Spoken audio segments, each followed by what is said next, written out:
I changed every lock in my house 20 minutes after I found out my wife was boarding a plane with her mistress. Not the next day. Not after some tearful confrontation. 20 minutes. And I didn't shed a single tear while doing it. My name is Graham Weller. I'm 58 years old, and up until that gray March afternoon, I thought I knew what love looked like. I thought I understood loyalty. I thought my wife Elena and I were unbreakable after 32 years of marriage. I was wrong about all of it. The day started with my mother's funeral. Margaret Weller, 82 years old, stubborn as hell and sweet as honey. She'd fought heart disease for 3 years before it finally took her. The service was small, just family and a handful of neighbors who remembered when she used to run the corner grocery store back in the 70s. Elena was supposed to be there. She knew how much my mother meant to me. She'd been there for every hospital visit, every late-night phone call when Mom's condition worsened. Or at least, I thought she'd been there. That morning, my phone rang at 7:30. I was already dressed, black suit pressed, tie knotted, ready to say goodbye to the woman who raised me. "Graham." Elena's voice came through clear and calm. Too calm. "Something's come up. I can't make it to the funeral." Hi viewers, kindly tell us where you're watching from and what time it is. Warm welcome to the family. Enjoy the story. I stood there in our bedroom, phone pressed to my ear, trying to process what she'd just said. Something came up? On the day we bury my mother? What do you mean you can't make it? My voice stayed steady, but my hand was shaking. "It's complicated. I'll explain later." "I'm so sorry, honey. Give your mother my love." She hung up before I could respond. I stared at the phone, confusion mixing with the grief already sitting heavy in my chest. Elena wasn't the type to bail on something this important. In 32 years of marriage, she'd been my rock through everything. My father's death, my brother's addiction, the miscarriage that nearly broke us both. But that morning, she didn't sound rushed or stressed. She sounded free. I pushed the thought away and drove to the church alone. The service was exactly what Mom would have wanted. Simple. Honest. The pastor talked about her kindness, her terrible jokes, the way she'd slip $20 bills into the pockets of anyone she thought needed it. My cousin Sarah read a poem. My Uncle Jim told a story about Mom teaching him to drive when he was 15. I sat in the front pew and felt Elena's absence like a missing limb. After the service, people gathered in the small hall behind the church. Coffee, sandwiches, quiet conversations. I couldn't do it. I walked back into the empty sanctuary and sat in the last pew, staring at my mother's photograph on the altar. Her smile frozen behind silver frame edges. That's when my phone buzzed. A text message from Martin Hayes.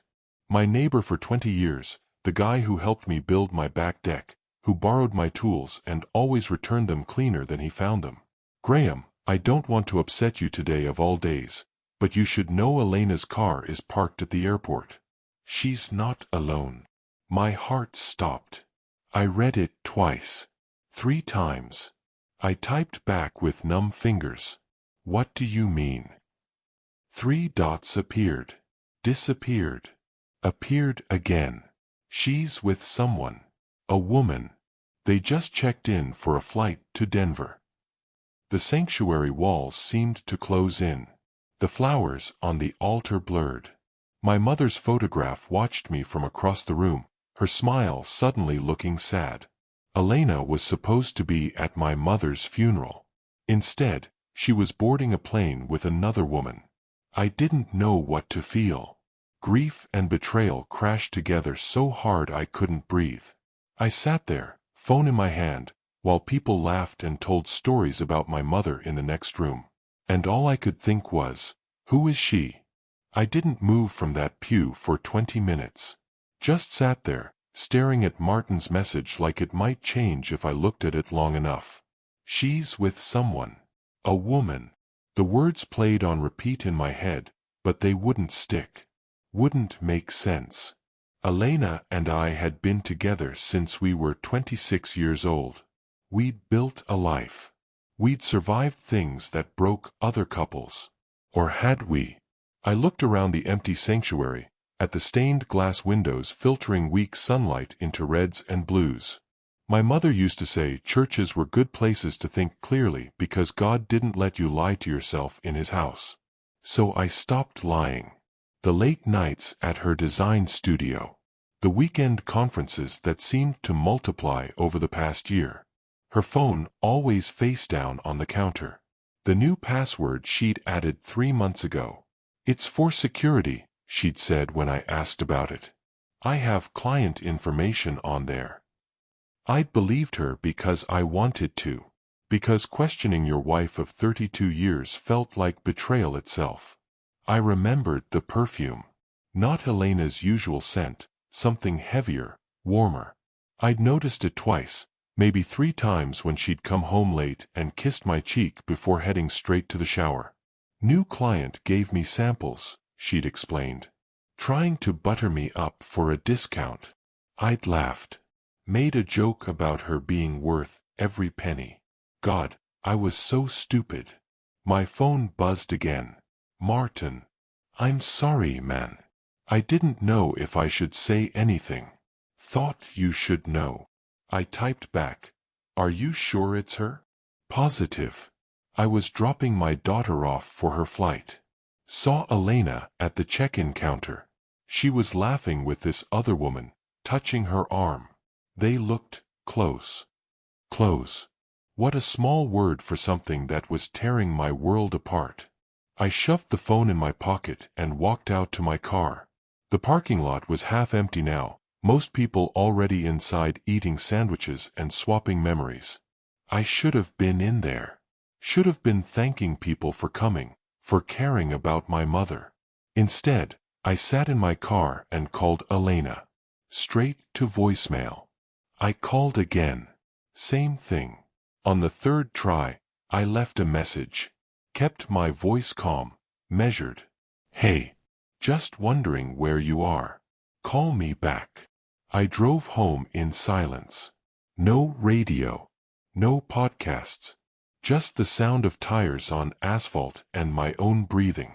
The house felt different when I walked in. Too quiet. Too empty. Elena's coffee mug still sat in the sink from that morning, lipstick print on the rim. Her jacket hung on the hook by the door. Normal things that suddenly felt like evidence. I walked to our bedroom. Her side of the closet was missing the black rolling suitcase. The one she only used for trips longer than 2 days. Denver. Martin said Denver.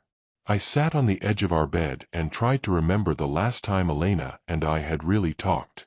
Not about bills or groceries or whose turn it was to call the plumber. Really talked. I couldn't. When did we stop? Was it gradual or did I just miss the moment everything changed? My phone rang. Unknown number. I almost didn't answer. Hello. Is this Mr. Weller? A woman's voice. Nervous. Shaky. Yeah. Who's this? A pause. Then, my name's Dana, and I think we need to talk about Elena. My hand tightened around the phone. I'm listening. Dana took a breath on the other end. I could hear traffic in the background, like she was calling from a parking lot or a street corner. I don't want to cause trouble, she started, and I almost laughed. Too late for that. But I think you deserve to know what's going on. Go ahead. Elena and my wife, Carmen, have been seeing each other. 4 months. I just found out this morning. I saw the messages on Carmen's laptop, the photos. They flew to Denver together today. The room tilted. I pressed my free hand against the mattress to steady myself. Photos, I repeated. The word felt thick in my mouth. I'm sorry. I know this is terrible timing.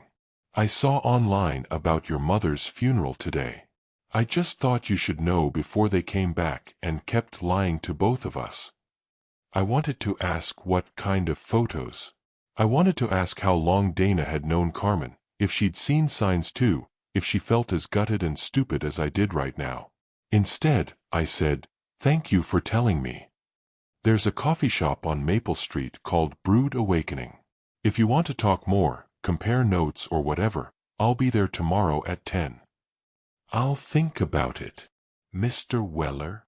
Her voice cracked. "I'm really sorry. About your mom. And about all of this." I thanked her again and hung up. The clock on the nightstand read 7:40. Less than 12 hours since Elena had called to bail on the funeral. Less than 2 hours since I'd found out she'd been lying. I walked through the house like a stranger, seeing everything with new eyes. The throw pillows Elena had insisted we needed.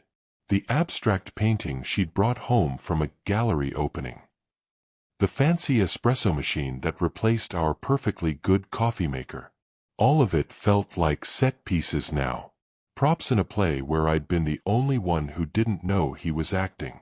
I found myself in the kitchen, pouring a glass of whiskey I didn't really want. The flowers from the funeral covered every surface. White lilies, roses, carnations. People sent them to show they cared, but all they did was make the house smell like a church. My mother's church. Where I'd sat 2 hours ago learning my wife was with her mistress. I thought about calling someone. My brother maybe, or my buddy Rick. But what would I say? My wife skipped my mother's funeral to run off with another woman, and I'm standing in my kitchen drinking whiskey surrounded by sympathy flowers? It sounded insane even in my head. The anger came slowly at first. A low simmer under my ribs that built with every passing minute. Not the explosive kind, not yet. Just a steady burn that cleared away the shock and confusion. Elena had made a choice. She'd chosen someone else over me, over my mother, over 32 years of marriage. She'd chosen to lie, to sneak around, to book a flight while I buried the woman who raised me. And I was supposed to what? Wait for her to come home? Pretend I didn't know? Play the fool a little longer? I looked at the whiskey glass in my hand. At the flowers covering the counters. At the wedding photo on the wall, the two of us young and stupid and so sure we'd figured life out. Then I looked at the clock. 8:05. I grabbed my jacket and keys. The hardware store closed at 9. I had 55 minutes. The drive took 12 minutes. The whole way there, my mind stayed weirdly calm. No racing thoughts. No panic. Just a clear, simple understanding of what needed to happen next. Some things you can't come back from. This was one of them. The hardware store was nearly empty. Just me, a kid restocking paint cans, and an older guy at the register reading a magazine. I walked straight to the lock aisle. They had plenty to choose from. Basic deadbolts, fancy electronic ones, heavy-duty models that could probably stop a battering ram. I grabbed 2 standard deadbolt sets and a new lock for the garage door. Nothing complicated. Just enough to keep someone out who wasn't supposed to be in. The cashier rang me up without comment. Probably saw guys buying locks at weird hours all the time. Broken doors, lost keys, whatever. He didn't need to know my reason, and I didn't offer one. Need a bag? No, thanks. I was back home by 8:30. The house still smelled like funeral flowers. I dropped the locks on the kitchen table and found my toolbox in the garage. Installing new locks isn't hard. Dad taught me basic home repairs when I was 14. The old man believed every person should know how to fix things, change a tire, cook a decent meal. Self-sufficiency, he'd called it. Nobody should have to rely on anyone else for the basics. I started with the front door. Unscrewed the old deadbolt, careful not to strip the screws. Pulled it out, fed the new one through, attached the interior mechanism. The metal was cold against my fingers. Each turn of the screwdriver felt deliberate, final. When I tested the new lock, It clicked into place with a satisfying thunk. Solid. Secure. I moved to the back door next. This one was older, the wood frame slightly warped from years of humidity. Took me an extra 10 minutes to get everything aligned properly, but I managed it. The garage door lock was the easiest. Just 2 screws and a simple cylinder mechanism. Done in 5 minutes. By 9:15, every entrance to the house had a new lock. I gathered up the old hardware, dumped it in a cardboard box, and shoved it in the trash can outside. Then I stood in the driveway, keys to the new locks in my hand, and realized I'd just locked my wife out of her own home. Except it wasn't her home anymore, was it? Not really. She'd left it the moment she chose someone else. The night air was cold. Clear sky. Too many stars. The kind of night my mother would have loved. She used to sit on her porch in weather like this, wrapped in a blanket, drinking tea and watching the stars like they were personally put there for her entertainment. "You know what I love about stars, Graham," she'd said once. "They're so far away that by the time we see their light, they might already be dead. We spend all this time admiring something that doesn't exist anymore." At the time, I thought she was being poetic. Now I wondered if she was trying to tell me something. I pulled out my phone. Elena still hadn't called back. Hadn't texted. Probably too busy with Carmen in some Denver hotel room, laughing about how they'd pulled it off, how stupid their spouses were. I typed out a message. Deleted it. Typed another. Deleted that too. Finally, I settled on something simple. The keys won't work anymore. You made your choice. I'm making mine. I hit send before I could change my mind. Then I turned off my phone and went inside, locking the new deadbolt behind me. The house felt different. Smaller, maybe. Or larger. I couldn't tell. All I knew was that for the first time in 32 years, it was entirely mine. Morning came too bright and too early. I'd barely slept, just dozed on and off with the TV playing some old western, neither watching nor ignoring.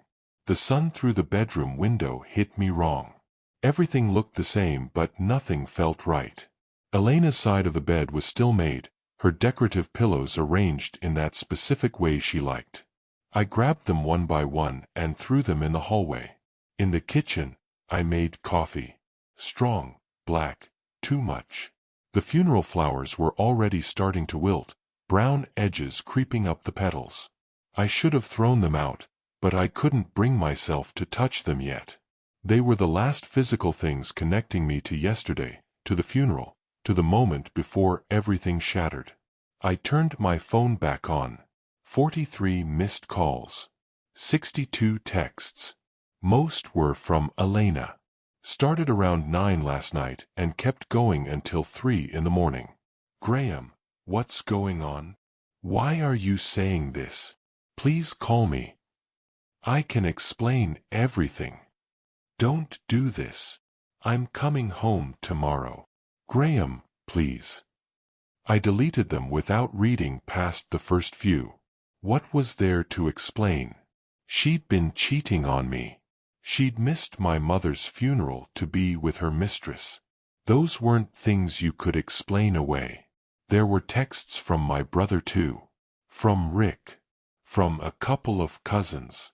All variations of the same thing. Checking in, offering condolences, asking if I needed anything. I didn't respond to any of them. The house felt too quiet. I walked through it like a museum, looking at 32 years of collected life. Wedding photos from when we were young and clueless. Vacation souvenirs from trips that seemed perfect at the time. The couch where my mother used to nap when she visited, complaining it was too soft but falling asleep anyway. Every object felt contaminated now. Like Elena's betrayal had seeped into the furniture, the walls, the air itself. I found myself standing in her home office, the one she'd converted from our spare bedroom 5 years ago. Said she needed dedicated space for her design work. I'd helped her paint it, install the shelves, set up her desk by the window. Her laptop was gone. probably with her in Denver. But her desk drawers were still full. I opened the top one. Pens, paper clips, sticky notes. Normal stuff. The second drawer had file folders. Client proposals, fabric samples, paint swatches. The bottom drawer was locked. I stared at that little brass keyhole for a long time. The rational part of my brain said, leave it alone, you've already seen enough. But the other part, the part that spent last night changing locks and throwing out years of trust, needed to know. I found a letter opener in my own desk and jimmied the lock.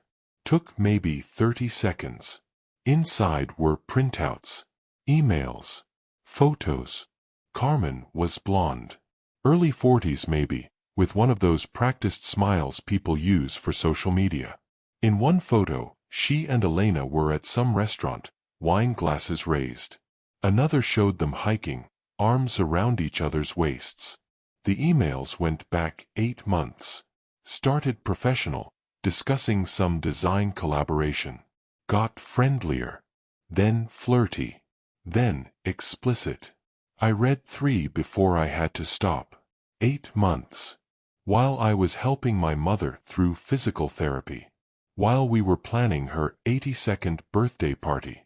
While I was sitting next to Elena on the couch watching television like we were fine. She'd been living a completely different life and I'd never noticed.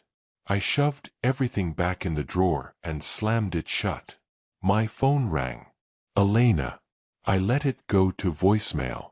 Rang again. Again I let it ring. On the third call, I answered. Graham, thank God. Listen to me. No. Silence. Then. What? I said no. I'm not listening. There's nothing to say. You don't understand. It's not what you think. I laughed. Couldn't help it. Really? Because I found the emails, Elena. The photos. 8 months worth. Her breath caught. You went through my things. You went through our marriage. I figure we're even. Graham, please. I know I messed up. I know I should have told you. But it's complicated. It's really not. You cheated. You lied. You missed my mother's funeral to be with her. That's pretty simple. I was scared. I didn't know how to tell you. So you didn't. You just kept lying until you got caught. Another pause. I could hear her crying now, those little hitching breaths she used to make when she was upset. Used to make me want to fix whatever was wrong. Now it just made me tired. Come home, I said. See what happens when you try your key. I hung up before she could respond. The morning light had shifted, making everything in the office look washed out and flat. I closed the drawer with the emails and photos, left the room, and shut the door behind me.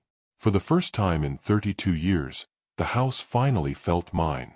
3 days passed before Elena showed up at the house.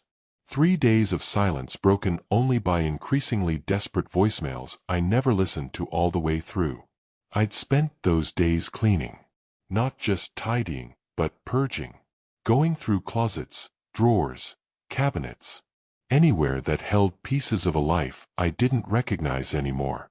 Her clothes stayed in the closet for now. I wasn't ready to touch those yet. But the smaller things, the things she'd scattered around the house like territorial markers, those I boxed up. Her fancy face creams from the bathroom. The books on her nightstand. The ridiculous throw blankets she'd draped over every piece of furniture. I was in the garage, sorting through old Christmas decorations, when I heard the car pull into the driveway. My whole body went rigid. I knew that engine sound, that particular pattern of gravel crunching under tires. I stood there, holding a box of ornaments, listening to her car door slam. Then footsteps on the walkway. Then the jingle of keys. The scratch of metal on metal as she tried the front door lock. Silence. Another try. More forceful this time. Then knocking. Light at first. Then harder. Graham. Her voice came through the door.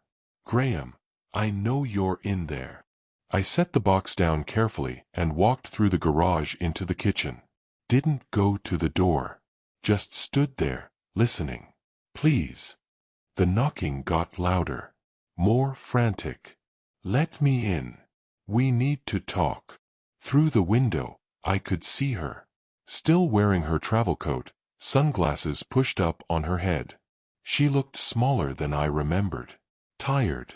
Hair not quite as perfect as she usually kept it. Graham. She was crying now. Full sobs that probably would have broken me a week ago. Please don't do this. I can explain. I moved closer to the window. Our eyes met through the glass. She rushed toward it, pressing her palms against the pane.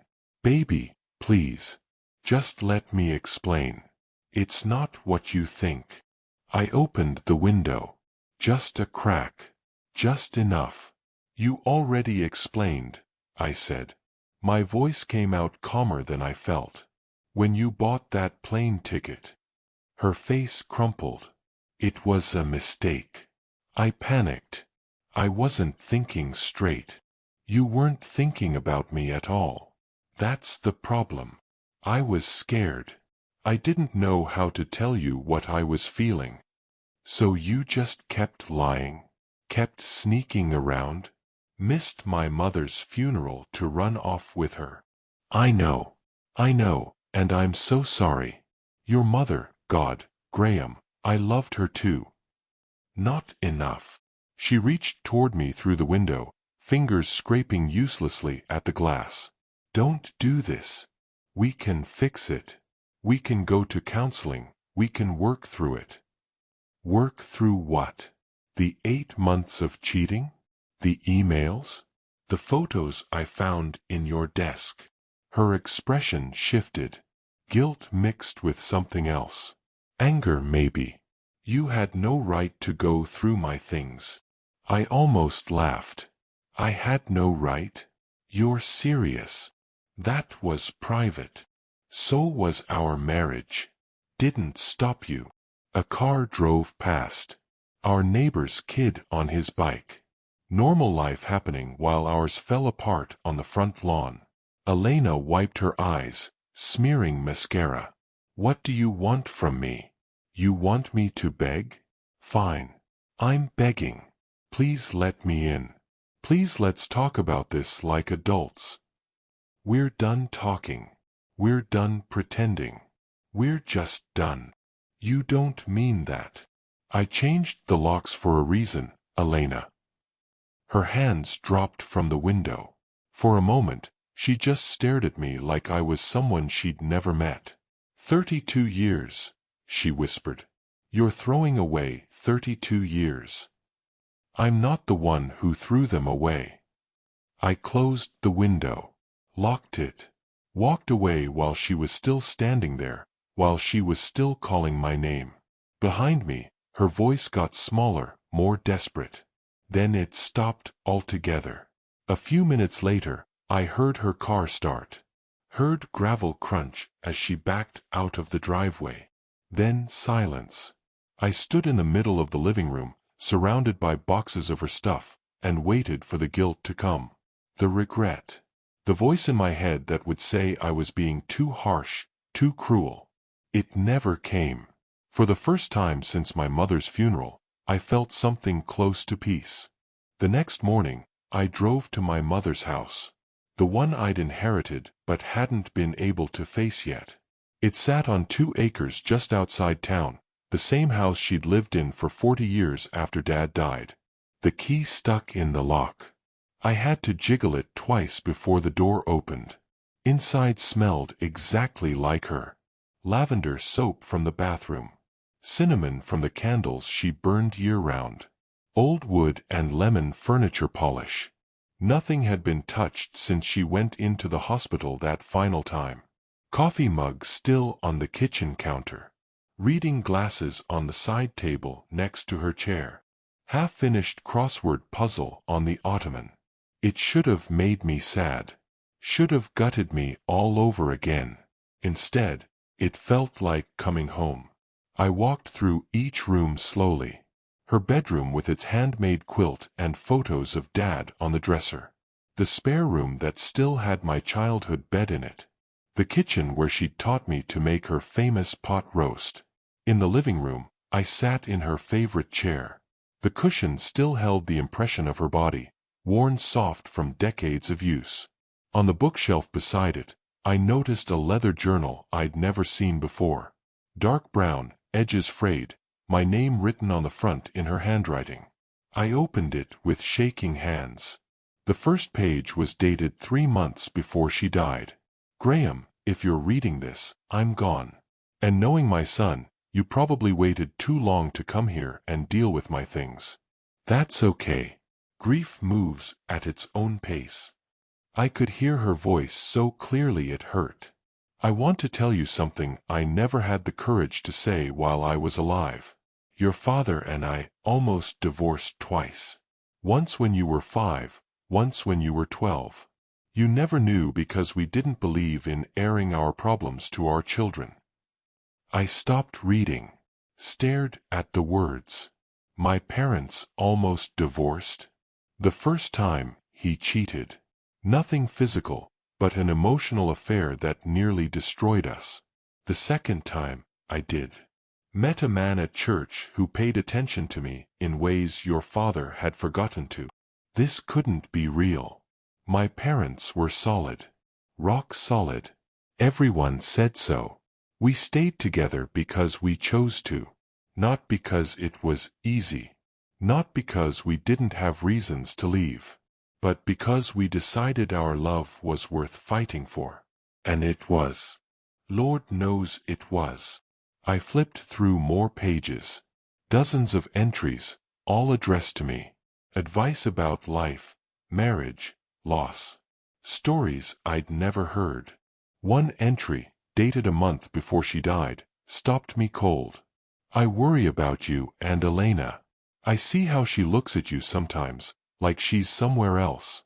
Like you're a photograph she's forgotten she's looking at. I pray I'm wrong. But if I'm not, remember this. Love dies from neglect long before it dies from conflict. Pay attention to the quiet moments. That's where the truth lives. My throat tightened. She'd known. Maybe not the details, but she'd sensed something was wrong. If your marriage ends, don't let it end you. You were whole before her. You'll be whole after. Love deeply, Graham, but never lose yourself to someone who forgets your worth. I closed the journal and pressed it against my chest. All this time, I'd thought my parents had it figured out. Thought their marriage was some kind of blueprint for how it should be done. Turns out they were just two people who chose each other every day, even on the days it was hard. Elena hadn't chosen me. Maybe not in 8 months. Maybe longer. I opened the journal again and kept reading. She'd written about Dad's death, about learning to live alone, about finding joy in small things after loss. The last entry was dated 2 days before she went into the hospital. I'm tired, and I know my time is short. But I'm not afraid. I got to love your father for 38 years. I got to raise you. I got to see you become a good man. That's more than enough for one life. Be happy, Graham. That's all I want. Just be happy. I sat in her chair until the light changed, until afternoon bled into evening. Read through the journal twice. Let her words sink in like medicine I didn't know I needed. When I finally stood up, my legs were stiff and my eyes were dry. I walked through the house one more time, touching her things, memorizing the way her life looked frozen in time. Then I locked up and drove home. The weeks that followed were strange. Not bad, exactly. Just different. I settled into routines that belonged only to me. Woke up when I wanted. Ate what I felt like eating. Watched whatever was on TV without negotiating. Elena tried calling a few more times. Left voicemails that started angry and ended pleading. I deleted them all without listening past the first few seconds. Her lawyer sent papers. Divorce papers. I signed them without reading too carefully and sent them back. What was there to fight over? The house was mine. The cars were titled separately. We never had kids. Dividing up 32 years turned out to be simpler than I'd expected. I started going through her things in earnest. Boxing up clothes, toiletries, the little pieces of her scattered everywhere. Each box felt lighter than the last. In her office, I pulled out that bottom drawer again. The one with the emails and photos. This time, I read through everything. Not to torture myself, but to understand. To see if there were signs I'd missed, moments where I could have done something different. The first email from Carmen was dated March 15th. 8 months ago, almost to the day. Hi Elena, loved your design presentation today. Would love to discuss a potential collaboration over coffee. Professional. Innocent. Elena's response. That would be great. How's Thursday? From there, it escalated slowly. Coffee meetings. Lunch meetings. Late-night texts about project ideas. The language shifted gradually, like watching someone walk into water one step at a time until they're suddenly swimming. By June, they weren't hiding it anymore. At least not from each other. Can't stop thinking about you. When can I see you again? I hate lying to Graham, but I can't give you up. That one hit different. She'd hated lying to me. Just not enough to stop. I found one email dated 3 days before my mother's funeral. Carmen, I know the timing is terrible, but I need to get away. Graham's mom's funeral is Friday and I just can't face it.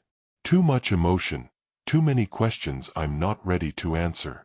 Can we do that Denver trip we talked about? So it wasn't spontaneous. She'd planned to skip the funeral. Made the choice days in advance while I was picking out a casket and writing a eulogy.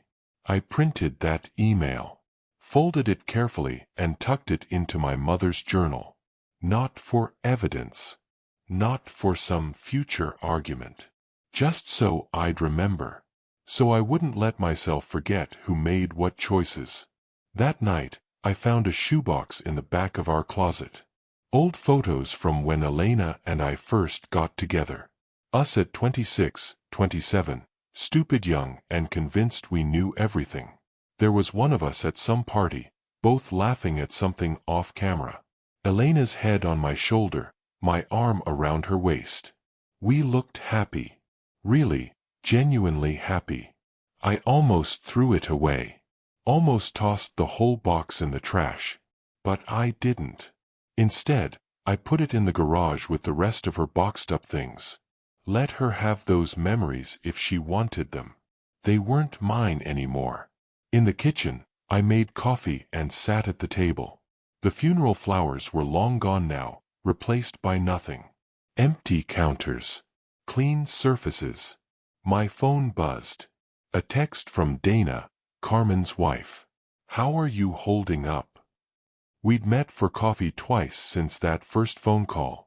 Traded stories about what we'd missed, compared timelines, filled in the blanks for each other. Turned out Carmen and Elena had been planning this for months. The Denver trip was supposed to be their test run. See if they could actually be together without the safety net of their marriages. Getting better, I typed back. You. Same. Some days are harder than others. But I'm okay. 3 dots appeared, disappeared, appeared again. Thank you for not hating me for telling you. I know it ruined everything. You didn't ruin anything, I wrote. They did. You just helped me see it. I set the phone down and looked around the kitchen. My kitchen now. My house. My life to rebuild however I wanted. For the first time in 8 months, maybe longer, I felt like myself again. Spring turned to summer. The garden my mother had helped me plant years ago came back to life without any help from me. Tomatoes, peppers, those herbs Elena never used but insisted looked nice. I started tending it. Not because I had to, but because I wanted to. Found something meditative about pulling weeds, watering, watching things grow. My brother visited. Didn't ask too many questions, just helped me haul Elena's boxed-up things to storage. We worked in silence mostly, the way brothers do when words would just get in the way. "You doing okay?" he asked when we finished. "Yeah, I think I am." He nodded, clapped me on the shoulder.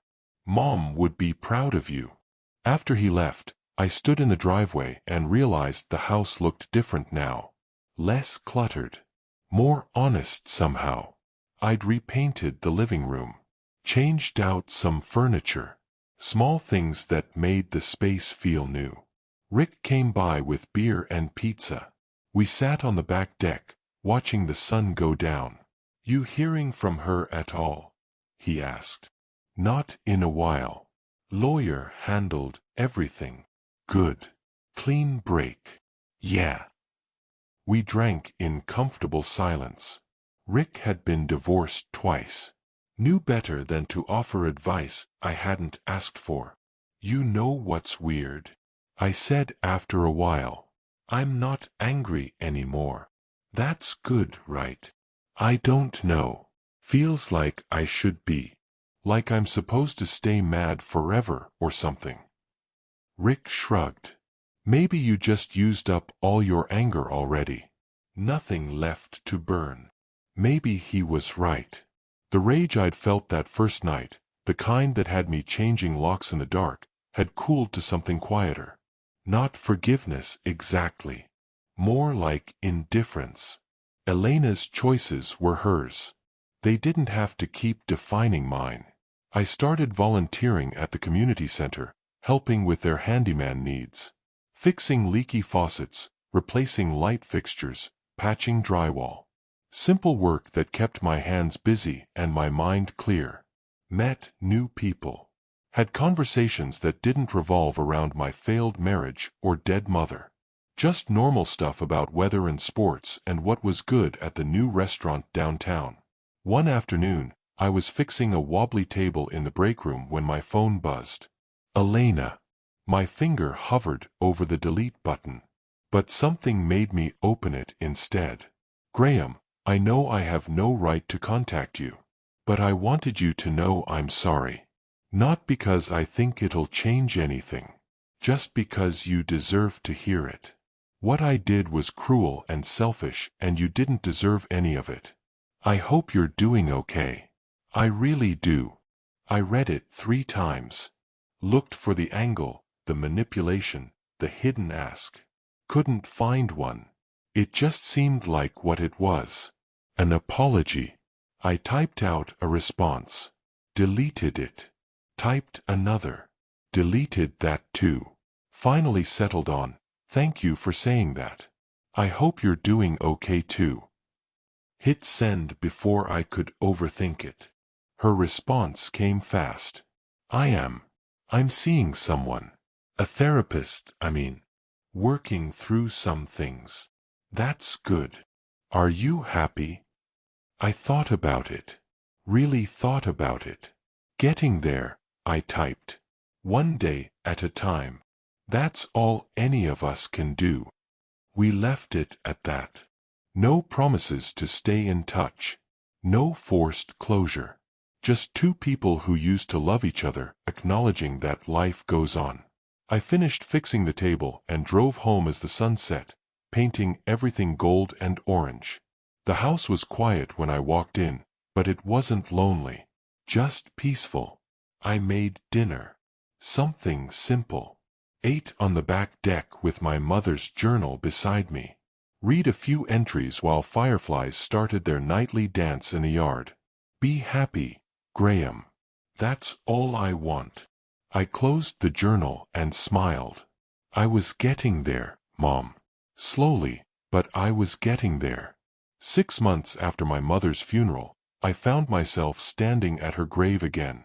The grass had grown over the dirt now, making it look less raw. More settled. I brought lilies. White ones, her favorite. The cemetery was quiet except for birds and the distant sound of a lawnmower. I knelt down and arranged the flowers in the built-in vase at the headstone. "Hey, Mom," I said. Felt stupid talking out loud, but also didn't. Sorry it took me so long to come back. The stone had her name, her dates, and the line I'd chosen. She loved deeply and without condition. I read your journal. All of it. Multiple times, actually. I sat down in the grass, not caring that it'd stain my jeans. I didn't know about you and Dad. The hard times. You guys always seemed so solid. A breeze picked up, rustling the leaves in the oak tree nearby. I get it now, though. Marriage isn't about being perfect. It's about choosing each other when things get hard. And Elena stopped choosing me. Maybe I stopped choosing her too. I don't know. But we stopped somewhere along the way. I pulled out the folded email from my pocket. The one where she'd planned to skip the funeral. Part of me wanted to hate her forever.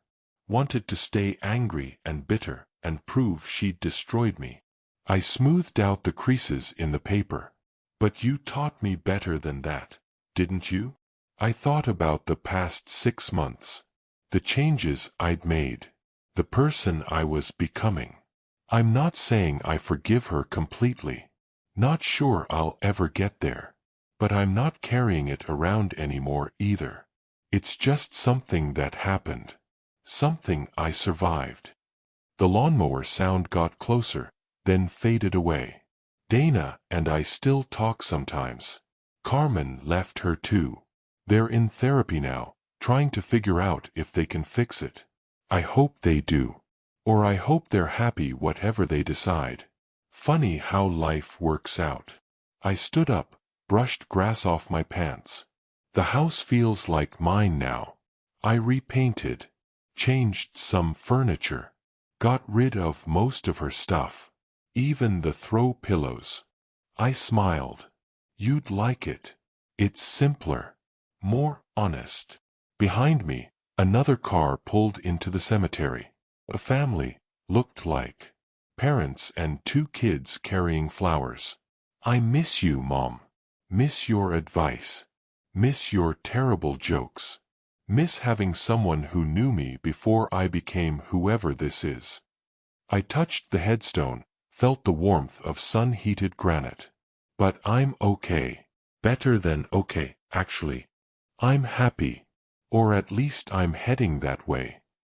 The family had moved to a grave a few rows over.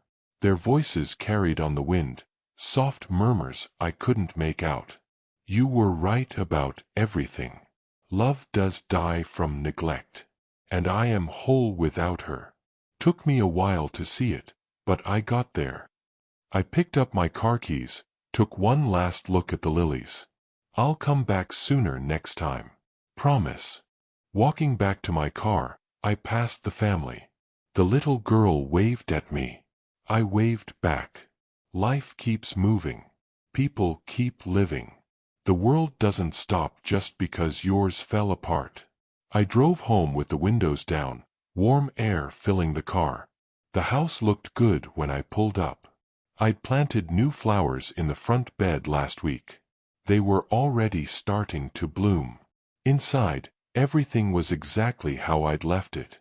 Clean. Organized. Mine.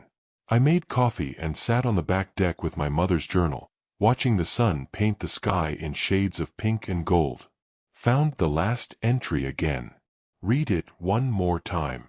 Be happy, Graham. That's all I want. Just be happy. I closed the journal and smiled. Yeah, Mom. I'm working on it. And you know what? I think I'm finally getting there.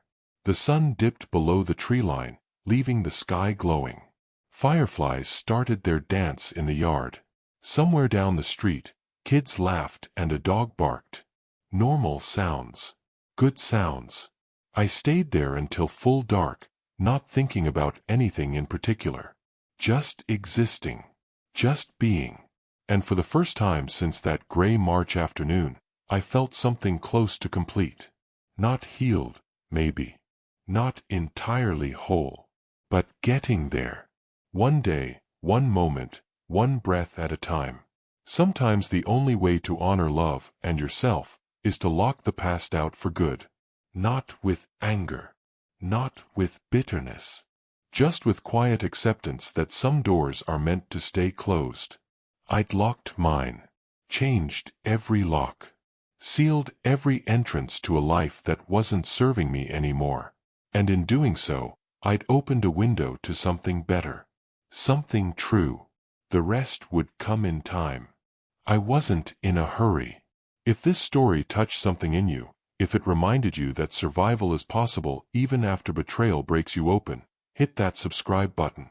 Turn on notifications so you don't miss the next story. And down in the comments, share your thoughts. Tell us what helped you move forward. Your words might be exactly what someone else needs to hear today. We're all in this together, and your story matters just as much as mine. Thanks for being here. Thanks for listening. And remember, the best revenge isn't rage. It's peace.